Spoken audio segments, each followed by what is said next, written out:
रविवार दिन है दोस्तों। तो आज बने रही मेरे साथ मेरे चैनल में। दोस्तों, आज पूरे पुरुषोत्तम मास में सभी अधि से अधि हरे कृष्ण महामंत्र के जाप करें। आज मैं आपके सुना रही हूँ ज्येष्ठ मास महात्मा कथा के साथ साथ पुरुषोत्तम मास के बहुत पुरानी दुर्बल कथा, जिससे सुने मात्रम से भगवान श्री कृष्ण के प्रसन्नता प्रताप मिलती है। सभी आप पूरा अवश्य सुनिएगा। प्रेम से बोले श्री भगवान की जय, राधा कृष्ण भगवान की जय। द्वापर युग में जुगे में हारने के बाद पांडव वनवास में चला गया और काम वन में रहने लगा। वहाँ इतने कष्ट में जीवन बिताते थे। कंद मूंद फल खा के धूल से ढके शरीर और बड़े बड़े बालों के साथ जीवन गुजार रहे थे। एक दिन भगवान श्री कृष्ण मुनियों के साथ उन्हें देखने वहाँ पहुँचा।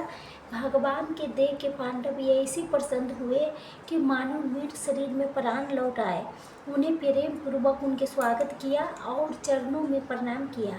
द्रौपदी भी बहुत निमरता से सामने उपस्थित हुई। पांडव और द्रौपदी के दया अवस्था देख के भगवान श्री कृष्ण के हृदय रवित हो उठा और कौरवों पर अतने क्रोधित हो उठे और उनका क्रोध प्रलय के अग्नि के समान भयंकर था। ऐसा प्रतीत हो रहा था कि संपूर्ण संसार के नष्ट कर देंगे। ये देख के अर्जुन भयभीत हो गई और उन्हें हाथ जोड़ के भगवान की स्तुति करते हुए कहा, हे प्रभु, अब जगत के रक्षक है। ये के अपराध के कारण संपूर्ण सृष्टि के नाश करना उचित नहीं है। जैसे कोई मच्छरों के मारने के लिए अपना घर नहीं चलाता, वैसे ही आप भी क्रोध के शांत करें। अर्जुन के वचन सुन के भगवान श्री कृष्ण शांत हो गए। उनका क्रोध शांत होते ही पांडव ने राहत के सांस ली और प्रेम पूर्वक उनकी सेवा की। इसके बाद अर्जुन भगवान से वही प्रश्न किया कि जो कभी नारद जी ने भगवान विष्णु से पूछा था कि हे प्रभु, ऐसा कौन सा उपाय है जिससे मनुष्य के शरीर में सब दुख दूर हो जाए। श्री कृष्ण जी भगवान ने कहा, हे अर्जुन, दुर्बल रहस्य है जिससे ऋषि मुनि भी आसानी से नहीं जानते, फिर भी तुम्हारे प्रेम भक्ति के कारण मैं तुम्हें बताता हूँ। उन्हें आगे समझाया, इस सृष्टि में हर वस्तु जैसे समय, मास, ऋतु, नदी, पर्वत, वंश, व्यक्ति, सबके अपन अपन देवता होते हैं जिनके पूजा से फल प्राप्ति होता है। फिर उन्हें एक दुर्बल कथा सुनाई। एक बार एक अधिक मास उत्पन्न हुआ, लेकिन उसमें सूर्य के संक्रांति न होने के कारण सभी लोग ने उसे दुश्मन लिया। उसके मलमास कह के अपमानित किया गया। इस तिरस्कार से वो मास बहुत दुखी निराश हो गया। अंत तक ले भगवान विष्णु के शरण में वैकुंठ धाम में पहुंचा। वहां भगवान के दिव्य सिंहासन पर विराजमान देख के उन्हें अश्रुपूर्वक नेत्रों से साक्षात प्रणाम किया। अधिक मास इतने दुखी होकर भगवान के चरणों में गिर पड़ा और करुण स्वरूप में कहा, हे प्रभु, हे कृपा के सागर, मुझसे बलवान अन्य महीनों ने मुझे बलमास कह के कुछ दुष्ट ठहरा दिया है। मुझे अपनी विष से निकाल दिया है। मैं अनाथ स्वामीहीन हो गया हूँ। आप तो दीनों के रक्षक है, मेरा रक्षा क्यों नहीं करते। वो आगे बोला, हे नाथ, जैसे अपने संकट में भक्तों की रक्षा करते हो, वैसे मेरी भी रक्षा कीजिए। आपने देवों की रक्षा की, द्रौपदी के लाज बचाई, कालिया नाग के बीच से गायों ग्वालों के बचाया, जंगल के अग्नि से वीरवासियों के सुरक्षित किया, जरासंध के बंधन से राजा के छुड़वाया और गजराज को गहा के मुख से बचाया।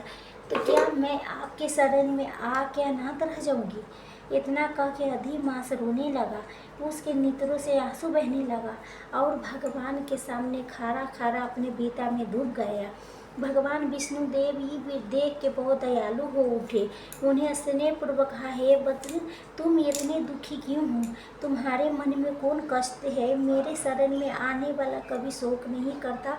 ये वैकुंठ ऐसा स्थान है जैसा न दुख है, न बुढ़ापा, न मृत्यु के भय। यहाँ केवल आनंद ही आनंद है। फिर तुम यहाँ आके क्यों दुखी हो। भगवान के ऐसे वचन सुन के अधिमास ने कुछ धैर्य धारण किया और गहरी सांस लेते हुए बोला, हे प्रभु, आप सर्वज्ञ है, आपसे कुछ भी नहीं छिपा है।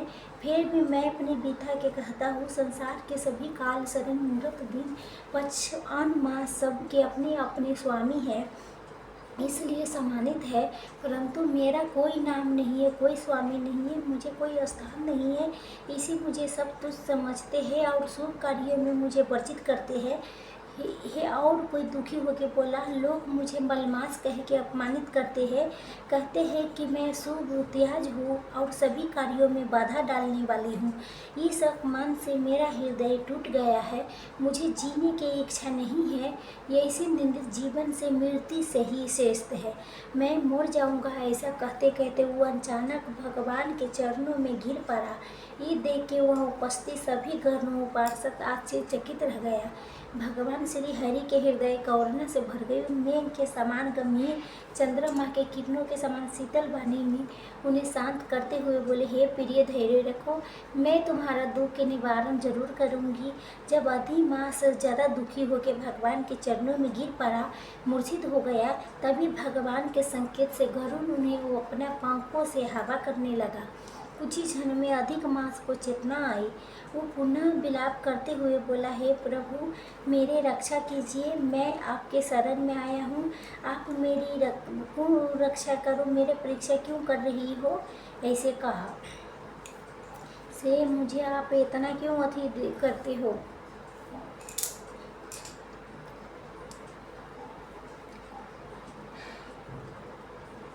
तब भी मलमास के विलाप सुन के भगवान हरि उसके करुण पुकार सुन के उस पर दया बरसाने की कृपा की।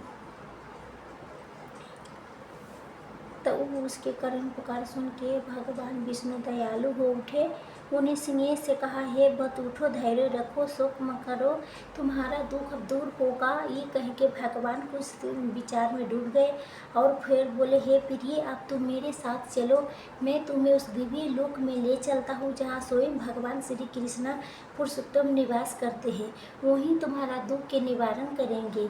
उसके बाद भगवान विष्णु अधिक मास के हाथ पकड़ के उन्हें लोक ले गए, जिससे श्री कृष्ण के दर्शन कर सके और अपने पीड़ा से मुक्त हो सके। ये दृश्य अत्यंत दिव्य और अद्भुत था। जब भगवान विष्णु ने अधिक मास के पीड़ा श्री कृष्ण भगवान के सामने रखी, तब वो गौनाथ कृष्ण जी ने अत्यंत करुणा प्रसन्नता से कहा, हे विष्णु जी, आपने बहुत अच्छा किया जो ये मलमास को यहाँ ले आए, अब इसका उद्धार निश्चित है। भगवान श्री कृष्ण ने आगे कहा, जिससे तुमने स्वीकार किया उसके मैं भी स्वीकार किया, आज से मैं भी अपना समान महान बना देता हूँ। मेरे जितने गुण, यश, ऐश्वर्य, महिमा है, ये सब इसके प्रदान करता हूँ। आपसे ये मलमास नहीं, पुरुषोत्तम मास से जाने जाएगा। उन्हें घोषणा की कि आज से मैं स्वयं इसका स्वामी हूँ। इस सभी महीने में श्रेष्ठ पूजनीय होगा। जो भी श्रद्धा से इस मास में व्रत, जप, दान, पूजा करेगा, उसके सभी दुख, पाप, दरिद्रता नष्ट हो जाएंगे। भगवान ने आगे इसका महिमा बताते हुए कहा, अन्य मासों में किए गए सीमित फल देते हैं, परंतु इस पुरुषोत्तम मास में किया गया एक छोटा सा पुण्य भी करोड़ों गुण में फल देता है। जो मनुष्य इस मास में भक्ति करता है, बिना कठिन तपस्या करता है, मेरे परम धाम को प्राप्त कर सकता है। उन्होंने ये भी कहा कि जो लोग इस मास का अनादर करते हैं, धर्म कर्म नहीं करते, दान स्नान जाप तप से दूर रहते हैं, वो दुर्भाग्यशाली होती है, उन्हें जीवन में दुख ही मिलती है। परंतु जे श्रद्धा विश्वास से मलमास के पालन करता है, उसका धन, संतान, सुख, अंत में उसकी प्राप्ति होती है। भगवान श्री कृष्ण ने विशेष रूप में कहा, मेरे इस पुरुषोत्तम मास में भक्त मुझे बहुत प्रिय है, उनके छोटी सी प्रयास पर मैं प्रसन्न हो जाती हूँ और उन्हें मनोकामना शीघ्र पूर्ण करता हूँ। उसके दोष के मैं नहीं देखता। उन्होंने आगे निर्देश दिया, जब भी पुरुषोत्तम मास आएगा तो सभी के अपनी शक्ति के अनुसार स्नान, पूजा, जप, दान अवश्य करना चाहिए। यही सबसे श्रेष्ठ साधन है और यही जीवन के सफल बनाने के सरल मार्ग है।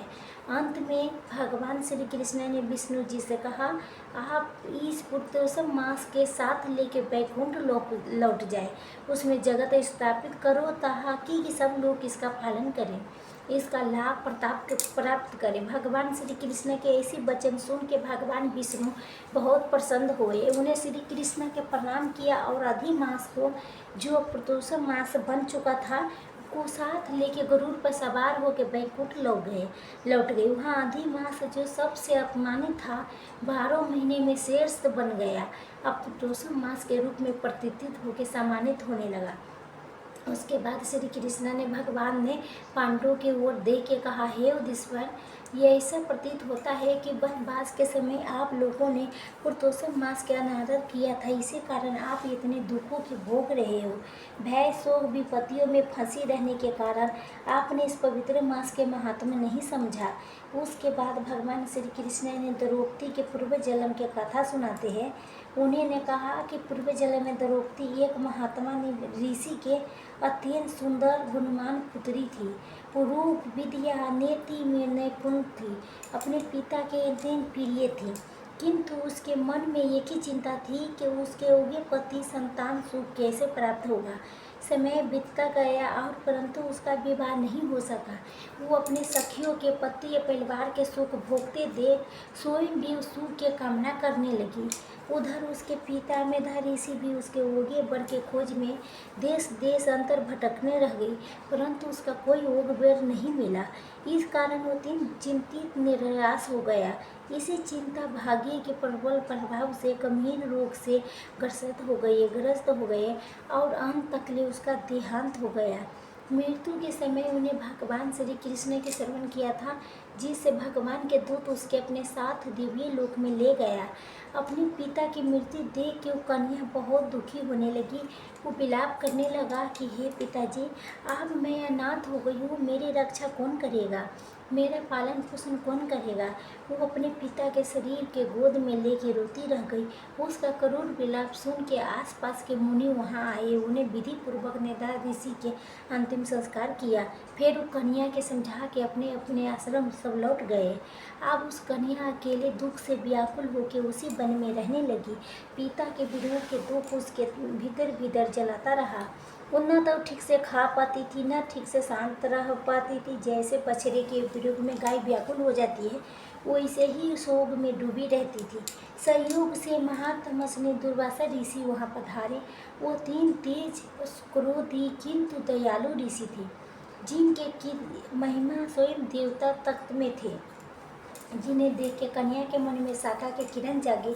कन्या ने अत्यंत श्रद्धा भाव विनम्रता से पूछा, दुर्वासा ऋषि के स्वागत किया और खापा वन में उपलब्ध फल फूल से उसके पूजन की स्वागत की। उन्हें प्रणाम करते कहा, हे, आज उसकी जीवन धन्य हो गया, क्योंकि एक महान संत उसके द्वार पर आए हैं। उसने ये भी कहा, शायद उसके पिता के पुण्य के कारण ये सौभाग्य मुझे प्रताप मुझे मिला। ऋषि ने उसके सेवा भाव विनम्रता से अंतिम प्रसन्न हुए। उन्होंने उसे आशीर्वाद देते हुए कहा कि एक श्रेष्ठ कुल के धर्मपरायण पूर्ण आत्मा कन्या है। उसके पिता के तप सफल हुआ है, जो इसके एक ऐसी कन्या प्राप्त हुई। तब कन्या ने अपने हृदय के सारा दुख उनके सामने प्रकट किया। उसने कहा कि अनाथ है, उनका कोई सहारा नहीं है। विवाह न होने के कारण उसका जीवन अधूरा रह गया है। उसे ये भय सता रहा है कि अगर शीघ्र विवाह न हुआ तो उसका जीवन व्यर्थ हो जाएगा। उसके करुण वाणी सुन के दुर्वासा ऋषि के हृदय प्रभावित हो उठा। वो स्वभाव से क्रोधित थे, परंतु भीतर से बहुत दयालु थे। उन्हें कन्या के दुख के समझा और उनके कल्याण के लिए उपाय सोचने लगी। करुणावश दुर्वासा ऋषि ने ब्राह्मण पुत्री के कहा, हे पुत्री, आने वाले कुछ समय में पुरुषोत्तम मास आने वाला है। ये मास अत्यंत पवित्र शुभ है। इस मास में अगर तुम व्रत नियमों के पालन करके भगवान श्री हरि की उपासना करोगे तो तुम्हारे सारे कष्ट के अंत हो जाएंगे। लेकिन उस ब्राह्मण पुत्री के दुर्वासा ऋषि के बातों में विश्वास नहीं हुआ। उसने कहा, सभी जानते हैं अधिमास मलमास है, जो सबसे अशुभ है, फिर भी आप इस मास को इतना गुणगान कर रहे हो, इससे तो आप मेरे समस्या क्या और बढ़ाना चाहते हो। ये सुन के दुर्वासा ऋषि के बहुत क्रोध आया और उस कन्या के दुर्दशा के देख के ऋषि ने अपने क्रोध को शांत कर लिया। क्रोधित होकर बिना शराब दिए वहाँ से चले गए। पुरुषोत्तम मास के इस प्रकार अपमान करने के कारण इस ब्राह्मण पुत्री के सारा सुंदर यह संपत्ति धीरे धीरे खत्म हो गया। और यही ब्राह्मण पुत्री अरब जल में द्रौपदी बन के राजा द्रौपदी के वहाँ प्रकट हुई। पिछले जन्म में द्रौपदी द्वारा पुरुषोत्तम मास के अपमान किए जाने के कारण उसे अनेकों कष्ट के सामना करना पड़ रहा था। भगवान श्री कृष्ण ने पांडवों से कहा कि अगर आप सभी आने वाला पुरुषोत्तम मास के नियम पूर्वक पालन करेंगे और व्रत करेंगे तो अवश्य से आप सभी के कष्ट के अंत हो जाएगी। तभी उसके सभी जानते ही ये पांडवों ने नियम पूर्वक पुरुषोत्तम मास के पालन किया और कुछ ही समय में महाभारत के युद्ध में उसके विजयी हुई। उन्हें राजपाट सभी सुखों की प्राप्ति हुई। ताइए हम उस भक्त और सबल भगवान प्रेम प्रिय पुरुषोत्तम मास के श्रद्धा से पालन करें। आगे के